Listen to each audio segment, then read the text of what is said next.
मित्रांनो, आज आपण एक महत्त्वाचं एक स्पेशल मोशन अभ्यास करणार आहोत आणि या मोशनला प्रोजेक्टाईल मोशन असं म्हणतात. आत्तापर्यंत आपण motion along a straight line म्हणजे ते हॉरिझॉन्टल लाईन असेल किंवा व्हर्टिकल लाईन असेल ते शिकलो आहोत. प्रोजेक्टाईल मोशन हे वेगळं आहे कारण it is motion in 2 dimensions किंवा motion in a plane. Motion in a plane म्हणजे काय तर त्याला एक्स ॲक्सिस आणि वाय ॲक्सिसच्या रेफरन्समध्ये आपल्याला एक्सप्लेन करावं लागतं तरच तो डिस्क्राईब होतो. तर ह्या मोशन इन अ प्लेन किंवा मोशन इन 2 डायमेन्शनमधला एक मोशन हा प्रोजेक्टाईल मोशन असतो. काय असतं प्रोजेक्टाईल मोशन, काय असतं प्रोजेक्टाईल? तर आपण लहानपणी विमानं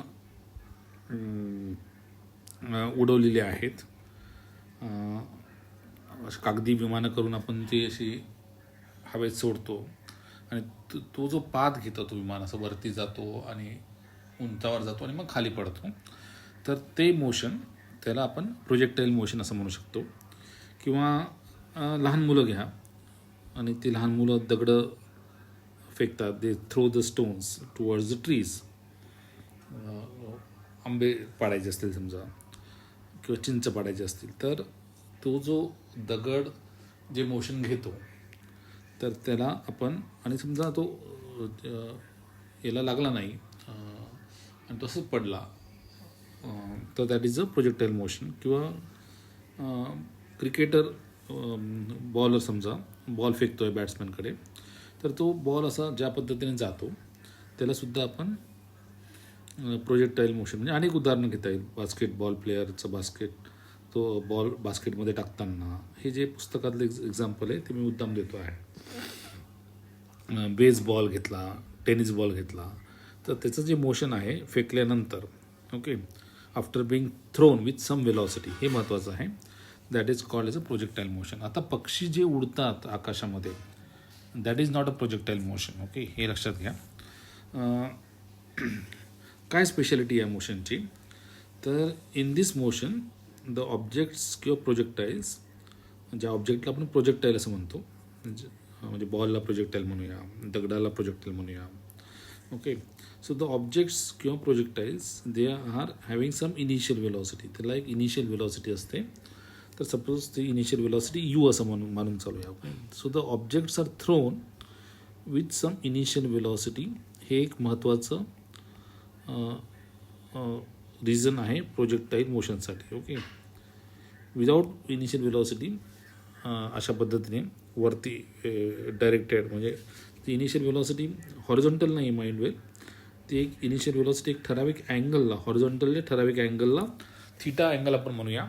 सो तो थीटा अँगलला तो ऑब्जेक्ट फेकलेला आहे आपण. Okay so that angle is called as the angle made by the projectile with the horizontal. Okay दुसरं महत्त्वाची गोष्ट आहे की ही जी प्रोजेक्टाईल आहे ती का वाय इट इज मूविंग ती अशी का वरती जाते आणि खाली का येते तर ती अशी खाली येण्याचं कारण आहे की देर इज अ अर्थ ग्रॅव्हिटेशनल फील्ड. ओके अर्थच्या ग्रॅव्हिटीमुळे ती खाली जाते. आता ह्याचा अभ्यास कसा करायचा तर याचा अभ्यास करण्यासाठी म्हणजे याचा पाथ कसा आहे तर याचा अभ्यास करण्यासाठी आपल्याला दोन गोष्टी महत्त्वाच्या आहे. एक तर आपण अगोदर सांगितलं की it is a 2 dimensional motion. It is a 2 dimensional motion म्हणजे त्याला एक्स आणि वाय ॲक्सिसमध्ये आपल्याला एक्सप्लेन करावं लागतं.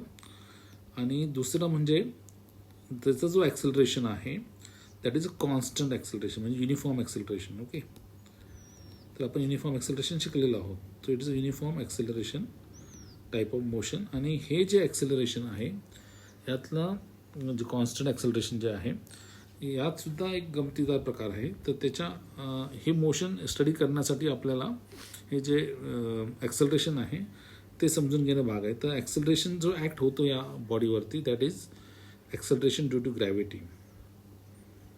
ॲक्सेलरेशन ड्यू टू ग्रॅव्हिटी आणि त्याला आपण जी असं म्हणतो. आणि आपण अगोदरच बघितलेलं आहे की त्या जीची व्हॅल्यू 9 जी आहे g is 9.8 metre per second किंवा approximately 10 metre per second square. Okay, so this acceleration due to gravity acts only on the vertical motion. Okay, आता कारण आपल्याला माहिती आहे की हा जो ॲक्सेलरेशन ड्यू टू ग्रॅव्हिटी आहे तो फक्त जेव्हा वर्टिकल मोशन होतं म्हणजे वर जाताना आणि खाली जाताना तेव्हाच तो ॲक्ट होतो. It will not act on the horizontal motion. Okay, कारण तो ग्रॅव्हिटीचा ॲक्सेलरेशन हा वर्टिकली आणि हॉरिझॉन्टलीच ॲक्ट होणार आहे. त्यामुळे प्रोजेक्टाईलचं मोशन स्टडी करताना आपल्याला projectile motion can be considered as a combination of two motions which are perpendicular to each other. कुठल्या बट इंडिपेंडंट. म्हणजे कुठले तर one is the vertical motion and other is the horizontal motion. म्हणजे प्रोजेक्टाईलचं motion अभ्यास करताना आपल्याला we can consider it as a combination of two motions along a straight line. Okay, आपण motion along a straight line बघितलं आहे. तर one motion is motion along the horizontal line and other is the motion along the vertical line. Vertical म्हणजे उभी आणि horizontal म्हणजे आडवी. तर अशा पद्धतीने आपण प्रोजेक्टाईलचा अभ्यास करू शकतो. याच्यामध्ये काही ॲझम्पशन्स करतो आपण की रेझिस्टन्स आपण एअर जो देतो तो कन्सिडर करत नाही आणि पृथ्वी ही सपाट आहे, फ्लॅट आहे असे आपण मान्य करतो याच्यामध्ये.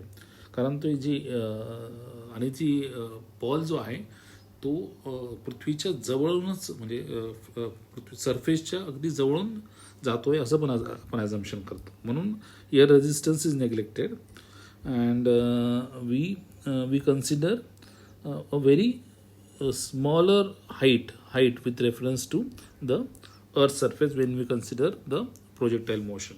ओके, आता हे स्टडी करताना आपल्याला जो यू आहे तर यू इज रिझॉल्व्ड. त्याला एक हॉरिझॉन्टल कंपोनंट ऑफ वेलॉसिटी असेल आणि एक वर्टिकल कंपोनंट असेल. ओके, तर हॉरिझॉन्टल कंपोनंटला आपण यू कॉस थिटा असं म्हणूया.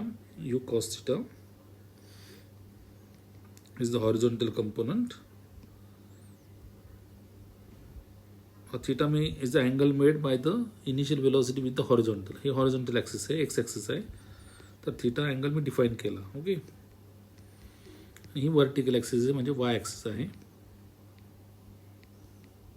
तर हा u cos theta is the horizontal component of the velocity.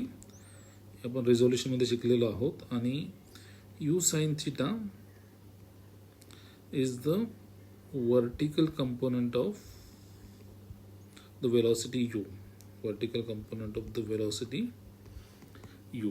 Okay, आता हॉरिझॉन्टल मोशनमध्ये हे लक्षात घेऊया की the body would move with, तुम्ही म्हणाला की कॉम्बिनेशन आहे ना, तर यू कॉस थिटा आणि ॲक्सेलरेशन इज झिरो. कारण तिथे काही ग्रॅव्हिटी ॲक्ट होत नाही. परंतु वर्टिकल मोशन जे आहे it's a combination of horizontal motion and vertical motion. तर हॉरिझॉन्टल मोशन म्हणजे हे आणि वर्टिकल मोशनमध्ये आपल्याला मात्र ॲक्सेलरेशन कन्सिडर करावं लागलं. Acceleration is not zero. Vertical मोशनमध्ये वेलॉसिटी आहे यू साइन थिटा आणि देर इज अ ॲक्सेलरेशन, त्याला ए वाय आपण म्हणूया, which is equal to acceleration due to gravity. Okay, तर ह्या दोन कॉम्बिनेशन म्हणजे वर्टिकल मोशन आणि हॉरिझॉन्टल मोशनमुळे तो जो पाथ आहे तो प्रोजेक्टाईलचा तो पॅराबोला टाईप असतो, पॅराबोलिक पाथ असतो. आणि एक ठराविक हाईटला तो प्रोजेक्टाईल जातो म्हणजे ती बॉडी जाते. मॅक्झिमम हाईट त्याला एच आपण म्हणूया. या ठराविक हाईटपर्यंत तो पोचतो आणि त्या हाईटपर्यंत पोचल्यानंतर परत तो खाली उतरायला लागतो आणि एक ठराविक अंतरावरती तो प्रोजेक्टाईल परत जमिनीवर पडतो. म्हणजे तुम्ही फेकल्यानंतर एक ठराविक अंतरावरती तो प्रोजेक्टाईल एका जमिनीवर पडतो, तर त्याला आर असं आपण म्हणूया. तर हे टर्म्स पण लक्षात घ्यायला हवे आहेत प्रोजेक्टाईलमध्ये. आर काय आहे? आर म्हणजे ज्या अंतरावरती म्हणजे सुरुवातीपासून म्हणजे जिथून फेकतो तिथून ते तो परत पृथ्वीवर पडतो त्या ठिकाणी जे अंतर आहे त्याला आर असं म्हणतात आणि त्याला आपण रेंज असं म्हणतो. R is the range of the projectile and h is the maximum height the projectile has reached. Okay, तर ह्या इंट्रोडक्शननी की projectile is a 2 dimensional motion म्हणजे it is a motion in a plane आणि याच्यामध्ये particle moves in a vertical plane with some initial velocity u at an angle theta made with the surface of the earth. जी surface आपण flat assume केलेली आहे आणि it flows the path is because of the gravitational force which is acting on the projectile म्हणजे त्या बॉडीला. आणि हा जो ॲक्सेलरेशन आहे it is a constant acceleration case. Okay, and we can study projectile as a combination of two simultaneous motion, एक horizontal motion आणि vertical motion. म्हणजे आपण अगोदर जे motion along a straight line along a horizontal axis आणि along a vertical axis study केलं आहे त्याचं कॉम्बिनेशन करून प्रोजेक्टाईल मोशनचा स्टडी करता येतो.